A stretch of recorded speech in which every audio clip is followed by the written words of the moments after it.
Welcome to Racing Gods F1, unauthorized armchair experts, unsolicited views, and ludicrously expensive race cars. Let's dissect the latest news from the Formula One circus. Welcome to Racing Gods F1. It's been a fascinating week with the launch of all of the teams' liveries at the O2 Stadium in London to an audience of 20,000 people. We did a podcast on this earlier in the week. Unfortunately, the sound quality of my microphone was terrible, so apologies for that. So I thought we would I would do a recap here. Tyler has stepped away for a few days, thankfully, taking a well-deserved vacation. But we're going to do a little bit of a review here, and we're going to test our microphone levels and make sure that this is a much better recording than Tuesday's recording. Here we go. So one thing I wanted to discuss was the new rules that are coming in for 2025. Perhaps the biggest one of these, or the one with the most effect, is they are eliminating the fastest lap rule, where the driver with the fastest lap in any race is given one world championship point. I kind of like this rule. I'm not sure why they're getting rid of it. I know it was very much disliked by a lot of pundits, but again, it's one that I thought was pretty cool. I will miss it. Doesn't really give an explanation as to why.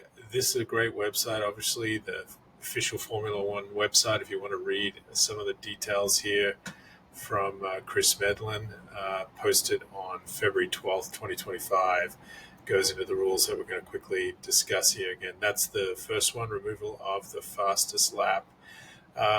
Cooling systems for the drivers. This is an awesome one. If you recall, I think it was Qatar last year was just so intense for the drivers, and this seems to happen pretty much every year. Singapore, Qatar, the drivers stumbling out of their cars. They can't seem to keep themselves standing after a really intense drive, massive dehydration, incredible heat. So if the weather is predicted to be 31 degrees or higher, you can double that and add 30 for Fahrenheit. So we're talking about 90 something degrees or higher.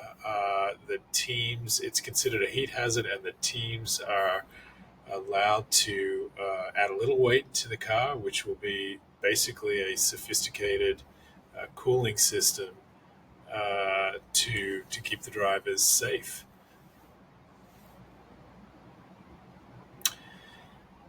So limits to what the teams can test or how long they can test each season. It's always been an interesting one for me.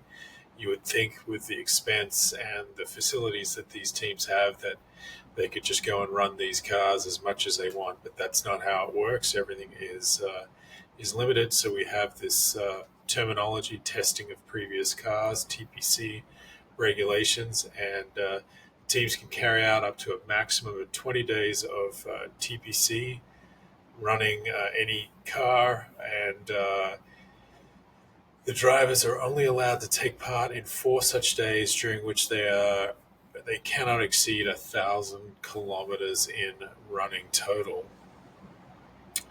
So I'm a bit confused about this rule, to be honest.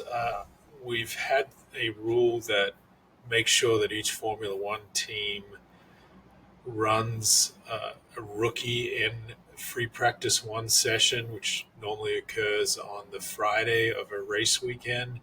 The first practice session, there's normally 2 practice sessions on the Friday, FP1 and FP2, free practice 1, free practice 2. My understanding was that they had to run 2 of those sessions a year. I thought it was 2 sessions per car, and it appears that it was 1 session per car. So this rule is now making it clear that they will need to run at least 2 sessions with a rookie in the car in FP1 over the year. Last year we had Ollie Behrman. We had Kimi Antonelli for Mercedes. Was an interesting FP1 rookie session where it was really drummed up. Huge expectations for this session, and Kimi Antonelli quickly set the fastest time, followed by another lap where it appeared he was possibly going to get the fastest lap of that practice session again, and then puts it into the wall. So these sessions can be fascinating. So that's set in stone now. 2 sessions per car per year is mandatory.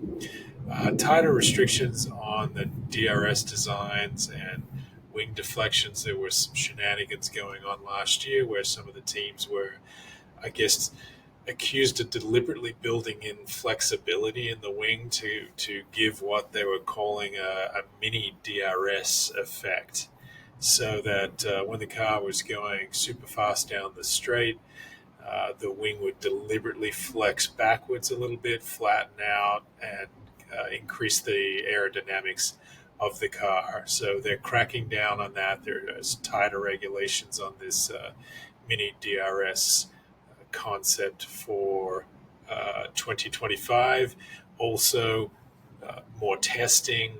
They're going to apply loads of 10 newtons to 30 newtons. Can't tell you exactly what that is, but you will recall they are very stringent on it. I think it was Lewis Hamilton's car was a fraction of a millimeter off, and he was consequently given a fine, and I think he was given a grid place penalty. I'll have to research that one further, but that was I remember at the time they described the discrepancy in the flex of the wing as being about the width of paint, and so they are very stringent on that. Tweaks to the qualifying classifications. What this basically comes down to is in Brazil last year, with incredible rain, they had to squeeze qualifying in on the Sunday morning before the race. They barely got it done. It was an absolute deluge. Incredible weekend, amazing weekend. Max Verstappen coming from, I think, 17th to take the win. We always seem to get a race like that in Brazil. Lewis Hamilton did it the year before, or perhaps it was 22. But nonetheless, the rules have been clarified to state that if the stewards decide that the qualifying session cannot go ahead, the race grid setting will be set based on the drivers' championship standings. I'm not sure I agree with this one. I think as a last resort, that's okay. Um, I'd almost rather see that they pull out uh, the times that the drivers might have had in a previous practice session on that weekend. I know that's particularly or potentially unfair as well, but I don't know. Just giving the advantage to the person who's already winning the driving championship uh, doesn't seem too exciting to me. The seventh rule change described here is they're calling it a mule car tire test.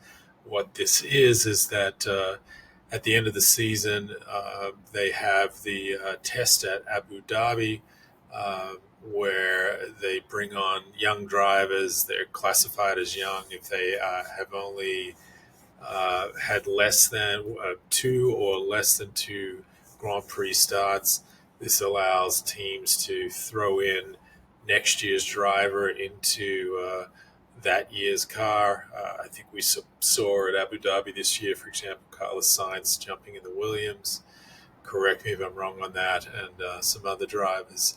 But what they're doing is they're going to force the teams to adapt one of their vehicles, and it can be any vehicle from the last 4 years, and it must take new tires that are going to be used in the 2026 season, or at least um, tires that they are testing for the Pirelli tires that they are testing for the 2026 season. So this was an interesting one. They might have to spend some time and money and engineers' time allocating or re-engineering some of the cars specifically to test the 2026 tires at Abu Dhabi. So that's the rule changes for 2026. I wanted to show some of the websites that we use for the information that we discussed in the podcast earlier in the week, where we talked about the O2. Also wanted to bring to everyone's attention, if you go to Formula1.com, if you're trying to find where to watch that O2 live, it is about 2 hours long. Play for a second through, but just to give you an idea, this was a massive event. Here we see one of the cars being revealed, one of the livery reveals. You can see just how intense this is. I'll skip through. Massive event, huge stadium, interviews, glamour, everyone well dressed. Jack White did the roasting, if you like, on it, but very well worth watching. I mean, kind of a blowout, way over the top. There's an example there. You can see a DJ. Apparently, this is the guy who actually has written the F1 theme that we're all familiar with, particularly if you watch F1 TV. So go ahead and support F1 and subscribe to F1 TV if it's not available. But I think this is on YouTube, available on YouTube. So take a look at that. It's 2 hours of fun if you're a Formula One fanatic like we are here at Racing Gods F1. Some of the stats that we talked about during the podcast early in the week as well were taken from Formula1stats.com. So I wanted to give a shout out. This was really cool website for some facts. We were trying to differentiate between all of the teams and kind of bring up some facts that they had for the 2024 season to talk about them. For example, fastest laps, we can click here and you can see all the drivers who achieved fastest laps throughout the year. You can click on one of them there, Carlos Sainz. Let's click on Carlos. It shows that he had the fastest lap at Silverstone, and there's the timing on that. So you can just go to regular statistics too. Let me go back here. Wins and so on. Let's click on wins. Obviously, Red Bull with 9. Those are all Max Verstappen's wins, but you can see only 4 teams had wins last year. Mercedes, 2 each to Lewis Hamilton and George Russell. 2 Ferrari wins to Carlos Sainz, and 3 Ferrari wins to Charles Leclerc, as you can see there. So this was really kind of cool. 6 to McLaren, which ended up being 4 to Lando Norris and 2 to Oscar Piastri. Again, just some cool stuff here. If you want to go back to prior years as well, simply click on it and take a look at that. So that's really all I wanted to show today. I thought that was some cool stuff. If anyone listening wanted to jump in, dive in a little deeper to some of the facts and figures we were throwing around about the team's success for 2024 or otherwise. As always, may the racing gods be with you, and have a great weekend. We will pod next week, and we'll see you then.